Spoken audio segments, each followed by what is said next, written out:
आइए अब हम लोग पढ़ते हैं श्रम विभाजन और जाति प्रथा के क्वेश्चन आंसर को। देखिए पहला क्वेश्चन है, लेखक किस विडंबना की बात करते हैं? विडंबना का स्वरूप क्या है? देखिए, समाज के दलितों और उपेक्षितों को संतावना प्रदान करने वाले भारतीय संविधान के जनक बाबा साहब भीमराव अंबेडकर समाज में विडंबना नामक कुरीतियों की बात करते हैं। ठीक, जो सामाजिक प्रगति में बाधक है, जो समाज को खुशहाली नहीं देता है। विडंबना का स्वरूप है परंपरागत कुरीतियां अर्थात गलत धारणा। कहने का मतलब है बाबा साहब बोलते हैं कि जो विडंबना है, विडंबना यह है, जातिवाद की पोषकों का कहना है कि लोग जो जिस जाति से है उसको उसी के अनुसार काम दिया जाए क्योंकि वो कार्य में कुशल होंगे। तो ये जो है एक विडंबना है। इससे क्या होगा, समाज कभी भी खुशहाल नहीं हो सकता है क्योंकि वह जो व्यक्ति है योग्यता रहने के बाद भी अगर वो जातिगत पेशा करता है, जातिगत काम करता है, तो उससे क्या होगा, उसकी आर्थिक स्थिति तो खराब होगी होगी और क्या होगी, और ये जो विडंबना है ये खुशहाल कभी उसे होने नहीं देगी। ठीक है, चलिए स्क्रीनशॉट ले लीजिए आप लोग। चलिए अगला क्वेश्चन हम लोग देखते हैं कि जातिवाद के पोषक। हमने आपको बताया कि कुछ जो जातिवाद के समर्थक हैं वो हो गए जातिवाद के पोषक। देखिए, जातिवाद के पोषक उसके पक्ष में क्या तर्क देते हैं? जातिवाद के जो पोषक हैं वो क्या तर्क देते हैं? के नाम पर ढोल पीटकर दूसरे की संपत्ति को हड़पते हैं। उनका कहना है कि जो जिस जाति का है उसी के आधार पर देशों का बंटवारा हो ताकि उनका समय क्या हो, मजे से कटे।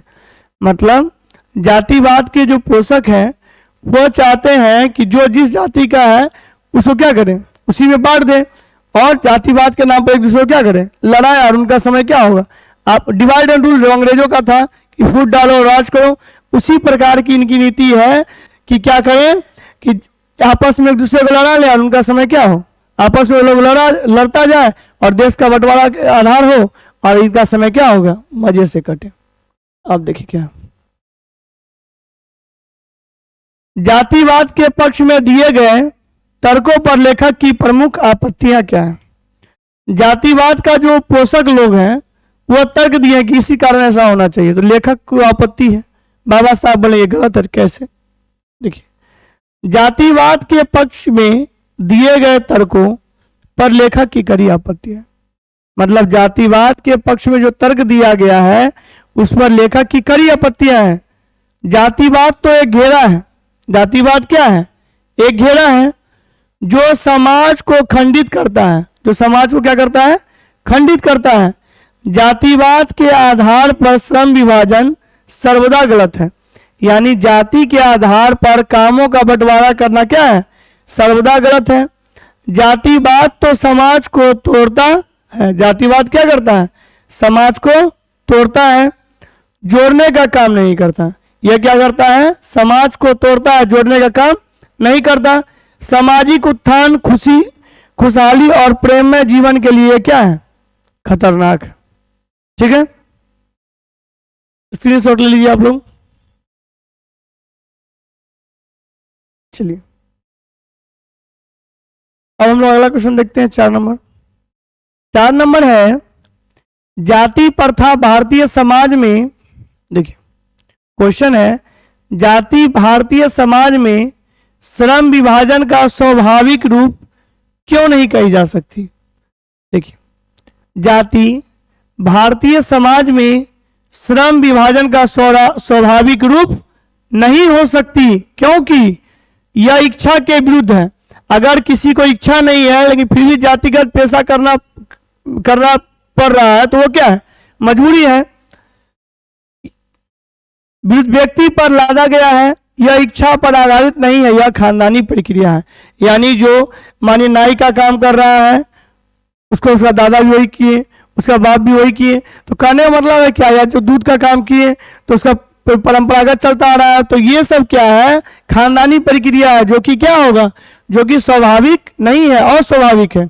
अब देखिए क्या है, जाति प्रथा भारत में बेरोजगारी का एक प्रमुख और प्रत्यक्ष कारण बनी है। कैसे, अभी भी हम अक्सर देखते हैं कि कुछ लोग जो है, बहुत सारे लोग जो परंपरागत पेशा है उसमें जुड़े हुए हैं, कुछ सामाजिक प्रताड़ना के कारण या कुछ जो चला आ रहा है उस परंपरा को ढोने के कारण। तो ये क्या है, ये क्या भारत में बेरोजगारी का प्रत्यक्ष कारण है। क्योंकि अगर मानिए आप में योग्यता है फिर भी आप जातिगत पेशा में अगर जुड़े हैं तो क्या है, बेरोजगारी का प्रमुख कारण है। देखिए कैसे, जाति प्रथा भारत में बेरोजगारी का एक प्रमुख और प्रत्यक्ष कारण है। जाति प्रथा क्या है, भारत में बेरोजगारी का एक प्रमुख और प्रत्यक्ष कारण बन गया है। लोग जाति के आधार पर रोजगार चाहते हैं। लोग क्या है, जाति के आधार पर रोजगार चाहते हैं। अगर संबंधित रोजगार नहीं मिला, अगर उसको जातिगत पेशा नहीं मिला तो वे क्या करेंगे, बेरोजगारी की गठरी पीठ पर लाद कर भटकेंगे, क्योंकि उनकी नजर में जाति से अलग कोई भी काम उनके प्रतिष्ठा के खिलाफ है। ऐसा अभी भी समाज में बहुत सारे लोग हैं जो जातिगत पेशे से जुड़े हैं, उसे छोड़ना नहीं चाहते हैं, जो कि बेरोजगारी का एक प्रमुख और प्रत्यक्ष कारण है। वो सोचते हैं ये खानदानी प्रक्रिया है, इसको हम अगर छोड़ देंगे तो जो हम लोग का चला आ रहा है पुरखों से परंपरा वो समाप्त हो जाएगा। इसी में लोग फंस जाते हैं और बेरोजगारी में जुड़ रहे हैं अभी तक। अब देखिए क्वेश्चन है, लेखक आज के उद्योग में, देखिए लेखक आज के उद्योग में गरीबी और उत्पीड़न से भी बड़ी समस्या किन्हें मानते हैं और क्यों। लेखक बोलते हैं कि गरीबी और उत्पीड़न उससे भी बड़ी समस्या क्या है। देखिए लेखक आज के उद्योग में गरीबी और उत्पीड़न से भी बड़ी समस्या मानते हैं जो समाज मानता है। मतलब लेखक भी वही समस्या मानते हैं जो समाज मानता है। जैसे जाति के आधार पर निर्धारित श्रम विभाजन उन्हें मजबूर कर देता है। यानी जाति के आधार पर जो उनको काम बांटा गया है उन्हें क्या कर देता है, मजबूर कर देता है। चाहे उन्हें लाभ हो या हानि, रुचि हो या नहीं, जातिगत पेशा करना पड़ता है। उन्हें लाभ हो या हानि हो, रुचि हो या रुचि नहीं हो, उन्हें किसी भी मजबूरी भी मान के चलिए, उनको क्या करता है, वही पेशा करना पड़ता है, जो कि गरीबी और उत्पीड़न से भी बड़ी समस्या है। अब देखिए क्या लेखक ने पाठ के किन प्रमुख पहलुओं से जाति प्रथा को एक हानिकारक बताया है। पहलू देखिए कैसे, लेखक ने पाठ के अंत में समानता यानी इक्विलिटी, जात पात का भेदभाव नहीं, उच्च नीच का भेदभाव नहीं, भाईचारा यानी आपस में सब मिलजुल कर रहें, और भातृत्व यानी भाईचारा के साथ के लिए जाति प्रथा को अजगर सांप की तरह माना। मतलब जाति प्रथा क्या है, बहुत खराब चीज है, अजगर सांप की तरह है। यह प्रथा क्या है, विषैला है, जो सामाजिक प्रेम को निगल कर वर्गों का खात्मा कर देता है। यानी जो आपस में जो प्रेम है उसको क्या करता है, ये जाति प्रथा खत्म कर देता है, और जो कि किससे भी खतरनाक है, अजगर सांप से भी खतरनाक है। तो स्क्रीनशॉट ले लीजिए आप लोग। मेरे द्वारा लिखाया गया आंसर सबसे हटके है, अलग है। आप एक बार पढ़ के देखें, एक बार में 2 बार वीडियो को देखें, आपको याद करने की कोई आवश्यकता नहीं है, खुद ब खुद याद हो जाएगा। चलिए क्वेश्चन नंबर 8 है।